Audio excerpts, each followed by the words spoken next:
I'm hurting a little bit. Obviously, at the moment, we've lost 6 goals in the second half. Not good. The golfing class was there for everybody to see. But tomorrow morning, I promise you, tomorrow morning, I'll sit and I'll think 10 years ago. As I said earlier, I'll make no apology for saying it again. We're going to Peterhead, we're going to Elgin, bottom of the 3rd division, or back in the third division of Scottish football. So to come back that in a decade, you know, and I was chuffed to bits for the first half performance. I really, really was disappointed. As Michael said, I'm sore that we lost 6 goals in the second half. The golf was there for everybody to see, but of course there's an element of pride, of course there is. Yeah, and we all loved having 6 British teams in the Champions League. We're sad that both the Scottish sides have gone out, but it's all about progression. Yeah. And we'll see what happens to them going forwards from here. Right, let's let you know what else has happened, particularly in this group this evening. Obviously, Liverpool haven't made it through. They've all but qualified, but we can tell you that Napoli absolutely have. They won again this evening, scoring another 4 goals, 4-2 against Ajax. Raspadori's goal, the pick of the bunch as far as they're concerned. And this is what it means then for the standings in Group A. Napoli have been brilliant. They've been scoring plenty of goals, and with a brilliant goal difference, they go through. They top the group at the moment, and they qualify for the knockout stages with a couple of games to play. But for Liverpool, well, the position that they're in now is that they haven't guaranteed their qualification yet, but they are 6 ahead of Ajax at the moment. Obviously, only 6 points up for grabs. So a single point will guarantee Liverpool qualification. Right, we've got so much to talk about and so much to get through between now and the end of Champions League tonight. Don't forget, we're going to be live here until 11:45 this evening, right here on BT Sport 2. Loads to talk about, lots to look at, but we're going to start by reflecting on what was an absolutely brilliant night for Liverpool. It's been tough at times so far this season. Jurgen Klopp, he looked stressed, he looked a bit prickly in his press conferences this week, and who can blame him? There have been so many questions about his team, but tonight, so many answers. Firmino, fantastic. Mo Salah with a hat-trick. Harvey at his first Champions League goal. Pure class from the side from Merseyside, and we'll talk about them next. Welcome back. They've never lost by 6 goals in a competitive match. It's the biggest ever defeat here at Ibrox in a competitive game for Rangers. But delight for Liverpool, delight for Jurgen Klopp, and no doubt delight for that man, Virgil van Dijk. Let's hear from him. He's with Des. Virgil, that was a spectacular second half. It looked like almost an exhibition at times. Yeah, it was great. I think obviously what we expected definitely happened. You know, obviously with the fans behind them, especially in the beginning.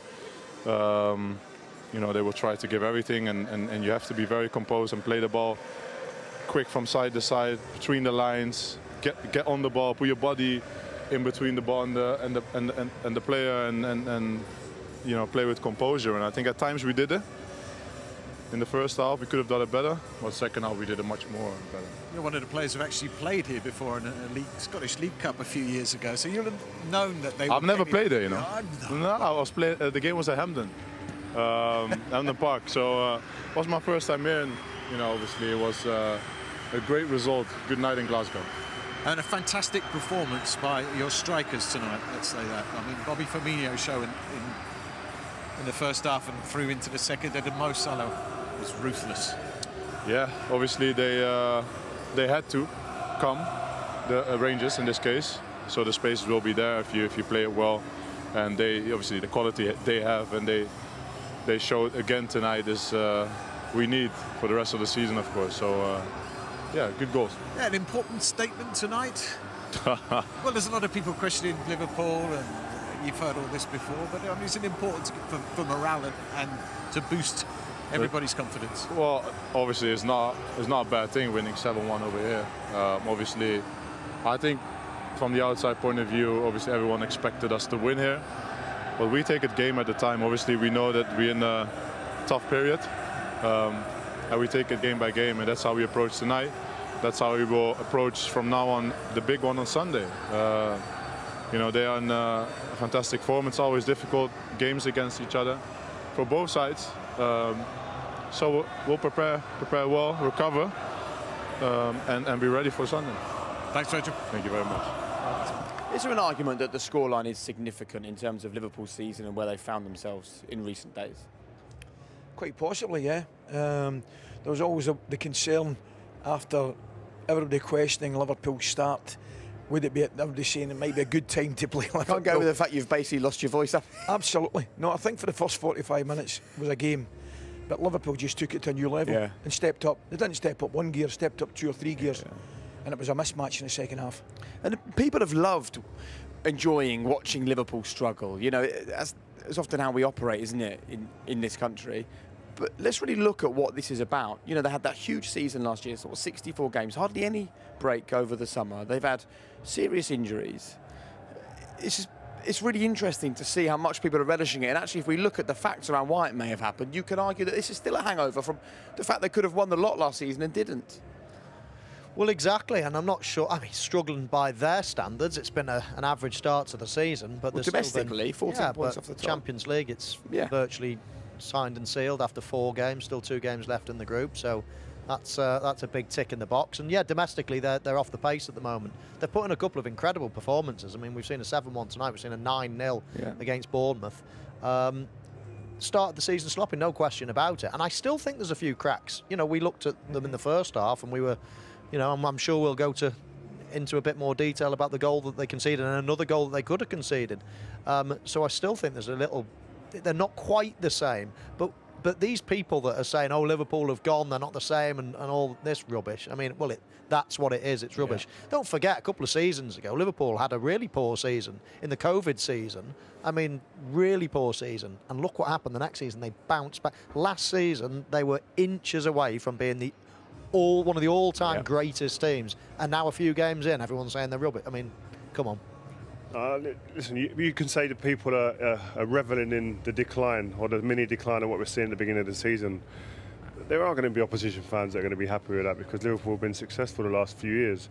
But I don't think they're as far away as people are making out. And you saw today, Mo Salah, he may have been a little bit off form, but he comes on today, gets a hat-trick. I think the important thing today is there's individual moments in this game that could switch from being people lacking confidence to going, oh, I feel like I'm back again. And it doesn't matter who it's against. Putting the ball in the back of the net, I wasn't one that done that. These guys will tell you that feeling can't get bored of that. All it does is breed confidence, whether it's a tap-in or whether it's a worldie.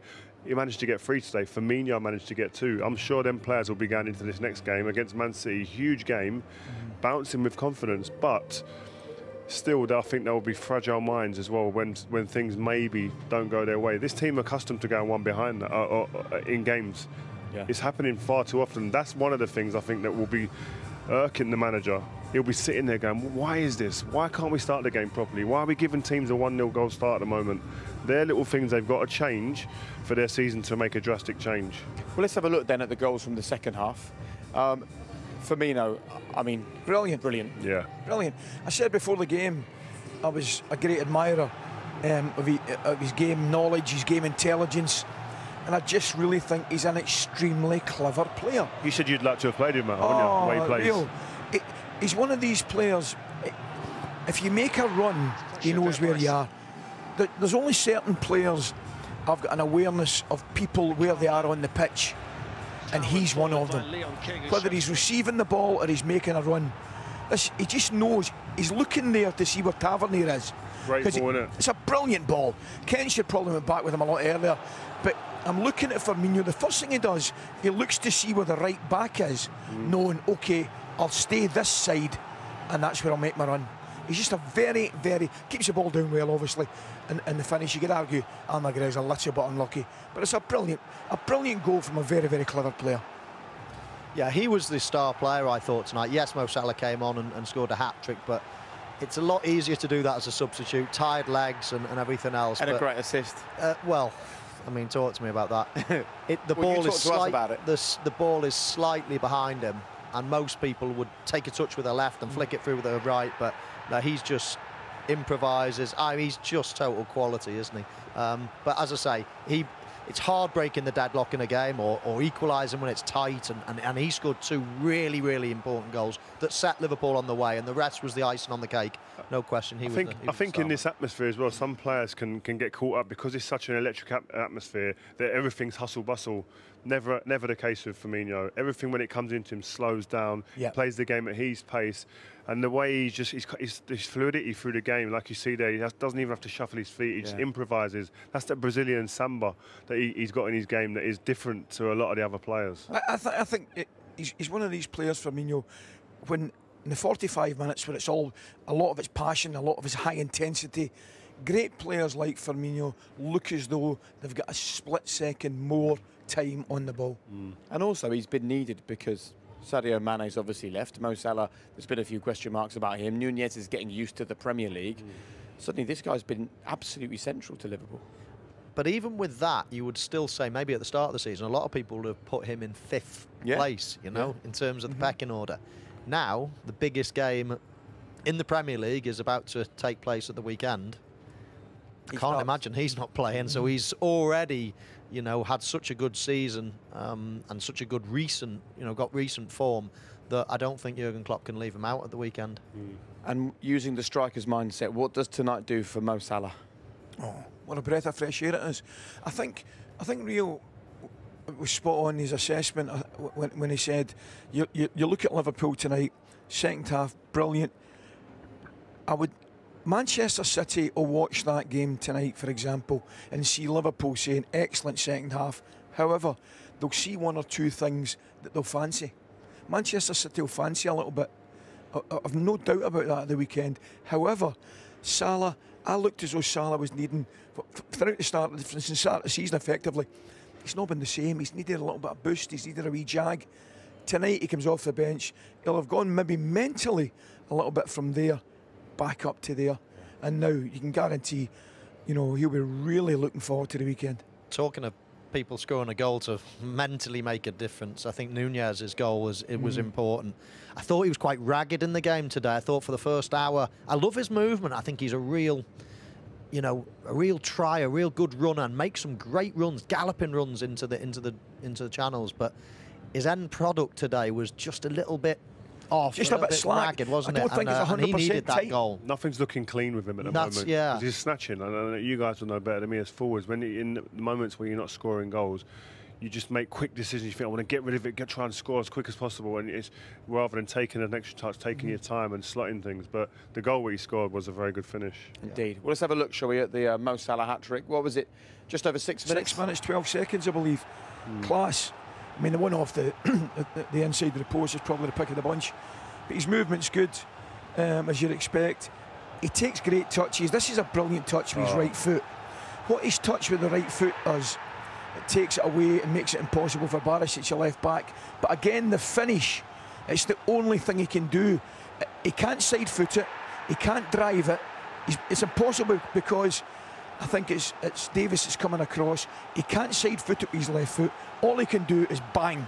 Jab it, toe poke. I think that was his best goal tonight because I think it was the hardest goal. You might be right. Hardest goal, but this one was like, again, you in that area inside the left back, great run. That's what I love. The top players, we talked about Firmino. Watch here when he rolls his studs on the ball. This is slowing the game down.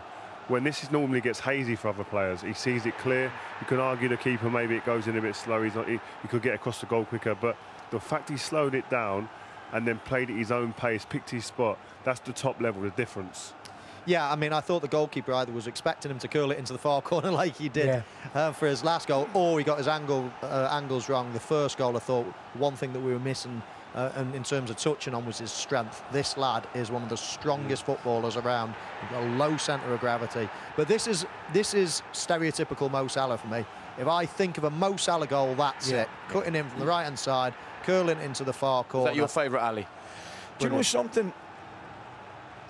That's brilliant, but as Michael says, you kind of expect him to score that goal. The more I see his first goal, where he's got no backswing, he can't side foot it, the only thing he could do is kind of jab, toe poke. That's a top class He finish. can do that in his sleep. That looks harder than it actually is. I think Mo Salah scores that plenty of times out of 10. That first goal, the way he brought it down with his weak foot, when it's going over your head is a hard skill. Then body in between them, and then, as you say, the only thing he could do, I mean, that was a seriously good goal, that first the one. first one, everything had to be perfect about that first part of the goal, the touch, and then to get his body in between him and the man and the ball. If he gets that wrong, he doesn't get the chance to have the next bit, and it's exquisite in terms of touch. Harvey Elliott was made to wait just a couple of minutes longer for his first Champions League goal for Liverpool. There was that lovely moment, though, where Mo Salah came, put his arms around him, and they kind of waited together, had their fingers crossed. He was like, it was really nice, wasn't it? Well, it was lovely, but the fact of the matter is they should have been up here because we knew it was a goal, didn't we? We absolutely knew it was a goal. I mean, there was a lot of uncertainty. And they were just adding to the tension and the drama, Ali. I think Steve said in commentary the only thing he think it could possibly have been was maybe Jota affecting the goalkeeper at some point, but no, it looked good. I mean, the timing the run from there, Salah is well onside, Tavernier's playing him onside, ball comes across, Jota's onside, you can see along the lines, absolutely fine. And he finishes it well, right foot volley. I must say, I was really pleased for Harvey. I think him and Carvalho, we spoke about before the game, two young lads coming into such a hostile environment and putting on the performances they did, especially in the second half. Up the levels, they were a big part of that. And to get a goal at the end of it, I thought they were well deserved. It was actually a decent finish with his weak foot. I know people think, oh, it's an open goal, but they're not that easy. And one thing is, I think Jota will be a little bit upset that he didn't hit it first time, because it probably should have been his goal. All right, well, on every level, an absolutely brilliant night for Liverpool this evening, but a chastening night certainly for Rangers. Let's get the thoughts of Emma and Kenny, who are down pitch side. Emma. Thank you, Jake. Well, for 23 minutes, everything was going according to plan for Rangers. And for 45 minutes, things were sort of going according to plan for Rangers until it wasn't, Kenny. We haven't seen anybody out of the Rangers dressing room yet, which perhaps is understandable. But what does a result like this do for that group of players in there at the moment? It'll be soul-destroying for them. It's another heavy defeat at this level, albeit against a Liverpool team that were excellent in the second half. I still think, looking at a lot of the goals, there's things that Giovanni won't be happy with. There's no doubt about that. More importantly, I think, in moving forward, I think the injury to Connor Goldson, another injury to Ryan Jack, will prove costly, particularly the Goldson one. I think when he is the rock back there, like we talked about it, you hear the lads on the commentary, he's barely missed a minute, never mind a game, over his time at Rangers. So he'll be a big loss, and you've just got to keep your fingers crossed that it's not too long out for Connor Goldson, because he's the heartbeat of that Rangers defence. And that's the thing, isn't it? His injury was definitely a turning point in the game, and it's no slight on Leon King, who came on, but you can't get away from the fact that until then, Rangers were still very much in that game. Yeah, they were, and I just think he holds things together. He's such an influential player for the people about him. I think even for James Tavernier, the captain, it's good to have his mate, the guy who's been alongside almost 300 times over the last 5 years or so, that he knows exactly what's going on there. And I say it's just going to be a big loss for him, because now you've got to dust yourself down for this. It's a heavy defeat. You've got to look at it. You'll have to improve on things. You've still got 2 Champions League games to go, and you don't want to go through it. We said it before, we've got a goal tonight. Rangers got a goal, which is their first goal for a while. They're still not a point, so you don't want to get through these 6 games without a point. So there's still little things to play for, but more importantly, you've got league games and league duty and cup games next week as well to get momentum back and get wins. So there's still so much to play for, but you need to look at this and learn, dust yourself down and get ready to go again at the weekend. The scoreline suggests it's a very harsh learning curve for Rangers, but is it a very good example of the difference in quality? Liverpool's ability to bring that strength off the bench, and also to keep their concentration and composure over the 90 minutes where perhaps Rangers couldn't match that. Well, when you see the players that are coming on, it's they've got a lot of players missing through injury, a lot of big players, but when you're bringing that quality footballer on, it was always going to be a tough night for Rangers, particularly at the end of the game, where they've put so much into it. Like you say, a lot was going right in the first half. I think when you look at the stats of the game, it was quite a level game in regards to shots, possession, passes, everything was quite level. Like Ali said, though, Liverpool went up 2 or 3 levels in the second half, and they punished Rangers for, I wouldn't say mistakes, but a structure kind of went a little bit defensively. A lot of clearances, Fabinho was picking up, he was front foot and aggressive, and then when they get the opportunity, some of the play to cut through Rangers, it was pretty impressive. Well, Kenny is no longer the most recent Rangers player to score a goal in the Champions League. That, of course, is Scott Arfield, but I guess in that dressing room right now, that will mean very little to him. Yeah, I bet. Thank you both very much indeed for your hard work this evening. This man, though, will be absolutely delighted. Jurgen Klopp saw his team put those goals past Rangers with aplomb, with confidence, with self-belief, and he'll be hoping they can carry that into the game at the weekend. See you in a couple of minutes. Well, Jota's challenge, Salah takes it down, wonderful touch by Salah! Scores!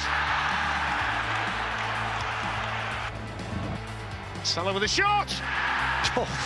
You can add another one to the growing tally.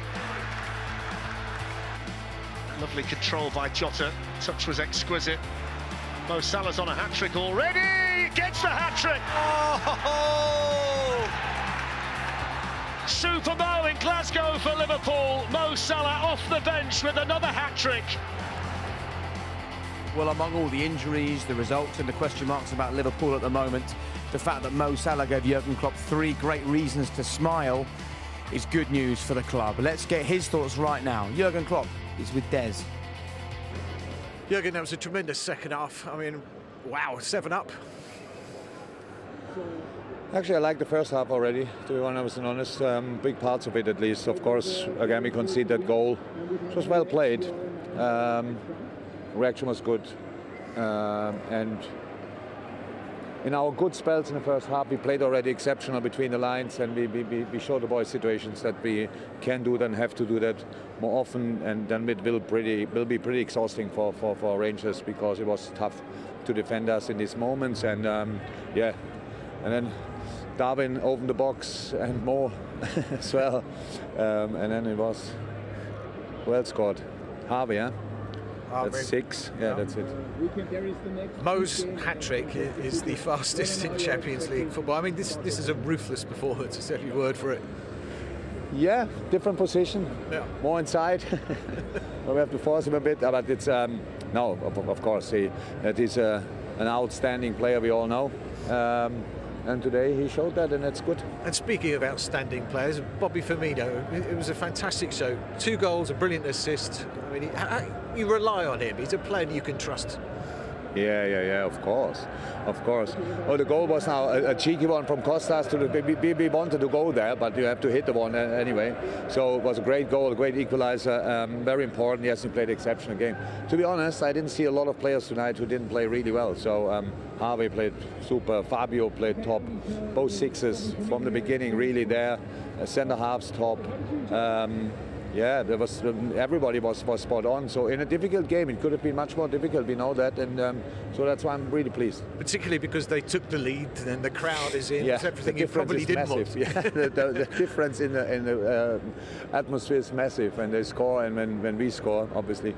So, but that was clear. But now we are not only since yesterday in that competition, so we know that in away games it's like this. We played in most difficult circumstances, and tonight could have been, how I said, much more difficult. But because we played football, and when we play football, when we play to our potential, then we are a pretty good football team, and that's what we showed tonight, at least in a few moments. The group looks a lot better now. Napoli, of course, are away. Now you're chasing, and he also it puts you in a nice position going into that Manchester City game. A lot of. Yeah, much better. That has nothing to do with the City game, obviously, but of course it's better to get some confidence and some flow. But we have to prove consistency. We know that. I mean, I don't have to say that all the time. I don't only say it because I only get pretty much asked. So we know what we have to do, and we will give it a try. Thanks, Jurgen. Welcome. And that's the key point, I think, isn't it, for Liverpool? Consistency. You know, they haven't got back-to-back wins yet this season. They need to build on this now. Yeah, well, that's an incredible start, that. But I think Des actually had the key word there tonight, ruthless, because that's exactly what Liverpool were second half. They were obviously first class with their performances and the level of finishing. But I can't lie to you, when I went to 4, I'm going to myself, dear me, I hope they just keep the ball now and see the game out. But no, they were ruthless, and that's what good teams are, that's what great teams are. That's what you like to see, right? If you're a Liverpool fan, yeah, you want to see that, and I think that's what Liverpool need to get back to being. I think that they're...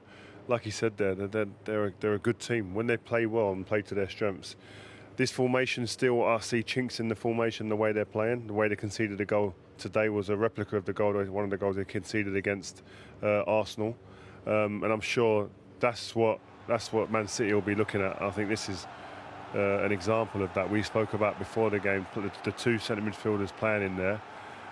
As good as players they are given problems when the midfielders of the opposition team play behind them. This next angle will give you a better idea about it. You've got Arfield, the goal scorer, the nearest blue shirt to us, and he's behind Jordan Henderson there, the two centre midfielders for Liverpool. Can't see where he is. The ball goes forward. They never recover. This happened all throughout the game. There's probably about 6 or 7 opportunities to see this similar, but then the execution of this one was perfect. I just wonder there, Rio, as well. We can go back to the start of that clip. Do you think as a defence there, if Henderson actually sits back with his midfield, then all of a sudden his strikers are closing down and saying, where are you? Very difficult. Like we've always known Liverpool as a high-line team, squeezing in, and then that gives the opportunity for the midfield. That gives the opportunity to the attackers to close down.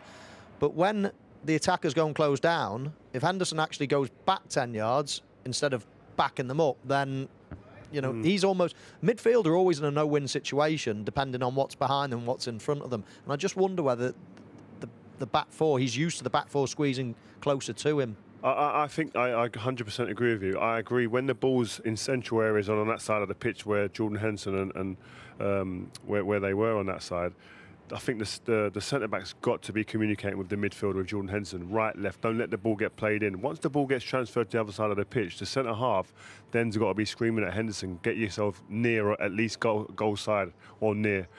He doesn't do that, and it happens quickly, and then Gomez is thinking, do I go in and mark the midfielder that's coming on to me, or do I stay wide with Kent?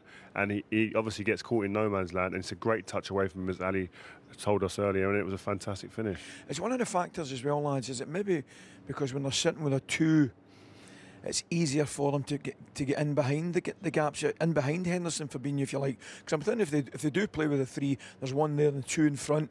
The 1 there can pull the other 2 around and maybe prevent those gaps. I'm just concerned as well. I mean, Manchester City, I know they're better with Haaland, don't get me wrong, but I'm just... Imagine Manchester City a year ago, 2 years ago, you know, when they've got loads of players in those pockets, I'd be thinking, wow, Jurgen Klopp's going to have to go back to what he knows. Even now, I'm thinking, you know, this could be a little bit dangerous because they will be watching that and they have got the players to exploit it. So it'll be fascinating to see what Jurgen Klopp goes back to, if he goes back to the tried and trusted. Pep Guardiola and his team, the analysis will be around that type of thing today. I think we saw so many examples today of the midfielders, and you could translate that and say Kevin De Bruyne, Bernardo Silva, Foden in them areas, and then when they get in them positions, they're potent. Interesting. OK, we're going to take another quick break. When we come back, we'll hopefully hear from Giovanni Van Bronckhorst. You heard there, didn't you, from Emma Dodds, that it took a while for them to emerge from the dressing room, and who can blame them? All smiles at the beginning, celebrations when they took the lead, but after that, it was a really difficult second half for his side. Their biggest ever defeat at home in a competitive match. We'll hear from him next. Ahead of the weekend, Liverpool's attack was in potent mood this evening. Firmino looking absolutely fantastic, and Mo Salah, so many question marks around him this season. He comes on and he bags himself the fastest ever hat-trick in the Champions League. What a night for Liverpool. In fact, what a night across the Champions League. 36 goals has been scored this evening. Some big headlines as well. We know what's happened in this group. Napoli scored 4 to qualify. Liverpool scored 7. They're on the brink of qualification. Club Brugge, what a great campaign they've had. They've also qualified. Barcelona are on the brink of going out of the Champions League. They drew 3-3 with Inter Milan. Bayern Munich have qualified this evening with a 4-2 win for them, and it finished Tottenham 3, Frankfurt 2, including a missed penalty there as well for Tottenham. So it was a really difficult night this evening for Rangers. I'm sure it was a difficult conversation for that man in front of his players at the full-time whistle. Let's find out what was said and what he thinks went wrong. Des is with the Rangers boss, Giovanni Van Bronckhorst. Gio, that's a tough result to take tonight. I mean, how do you explain it? What do you say to your players in the dressing room tonight? Well, no, I didn't. Of course, a very disappointing result. I mean, we were playing well. I think first half we were in the game. You know, the second goal came out of, you know, we know their strength. You know, when you lose the ball in the middle of the pitch and they're so fast in transition, and I think we got caught a couple of times. What we did well first half is play more directly, you know, play from the second ball behind the defense, and I think we created some good chances. And the further the game went, you know, the more we kept playing short, which will mean you get the pressure of them. I think in those moments we did do well. Just we had to play it more directly and play from the second ball, and then gave us the chance to score goals. You know, the 3-1 I think it was after 66 minutes. And just as we were about to put 3 new strikers on, to get something out of the game. Of course, the 2 injuries didn't help with the substitutions because we already lost two moments. And after that, it went really quick. We conceded too many easy goals, and the game went really fast after that. There was so much hope when that Arfield goal went in. The place was rocking. We were hoping you could build on that, perhaps. Yeah, of course. You want that. You want the start we had today, the 1-0, and then, with the set piece, we conceded the 1-1 in those moments, which lately we were quite strong, away from home. Last week we were strong in set pieces. Today the first set piece went in. And then, the second half we conceded the goal too easy. And then it went after that goal. We tried to push the 3-1. After the 3-1, you could see we were struggling because they upped the tempo. We were accurate with our passing, and so that's why we conceded so many goals. And they have world-class finishers who punished you there as well, didn't they? Well, of course, if you see the changes they can make in the end, there are quality players coming on, and but we knew they have the quality. We knew we had to be very strong and very focused throughout the whole game, and we didn't. And what now with the group? Still got a chance? No, well, I mean, I'm not thinking about anything. Just processing this defeat, and that's all I think at the moment. Thanks, Gio. Thank you. Well, it was a disappointing night for him and a really difficult night for Connor Goldson. He went off with an injury. Here he is leaving the stadium on crutches. They're away at Motherwell at the weekend. He certainly won't be involved in that. What did you think that was? Like a thigh injury, wasn't it? Like a thigh tear, didn't it? Yeah, not nice. No, not nice at all. Let's talk then about where this Champions League campaign leaves Scottish football. Celtic went out last night. Rangers go out tonight. It feels like the important thing is to come back into the Champions League, both of them next season, learn from this campaign, grow from this campaign, and give a better account of themselves in Scottish football. 100%, Jake. It would be criminal if neither Celtic or Rangers learn from the campaign. I think what's key for both clubs moving forward, they use the finances that they've earned from this particular European campaign. They use it well in terms of recruitment. Recruitment for Rangers and Celtic is vital moving forward. You look at, for example, players like Van Dijk, Celtic got a lot of money from, good money for him, top class player. Bassey was another one at Rangers, away to Ajax.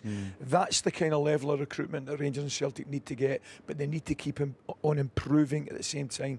But also finances is where we have to understand where they sit in the pecking order of European football. Ajax and Napoli have double the turnover of Rangers. Liverpool have 5 or 6 times the turnover of Rangers. That's what they're trying to compete against. Absolutely, but that's a matter of fact, you have to compete against. It's very, very difficult. I was thinking about that particular group. It's a very tough group for Rangers as well. And I'm thinking about Ajax. Ajax score early against Napoli and lose 6 at home. So there's no room for error in this particular group. Never mind the tournament. There's no room for error in this particular group because you get absolutely punished. And we were speaking earlier on there in the break. It's interesting. Liverpool substitutes that come on. Salah comes off that bench. He is sniffing goals. He knows Rangers are looking to be on their knees. Does he want to show any mercy? None whatsoever, because he wants to get his goal tally up. That's the difference. These guys are really at the top of their game. I think if you turn it round, the players that came on and the players that started, the game tonight would have been probably 3-1, something like that.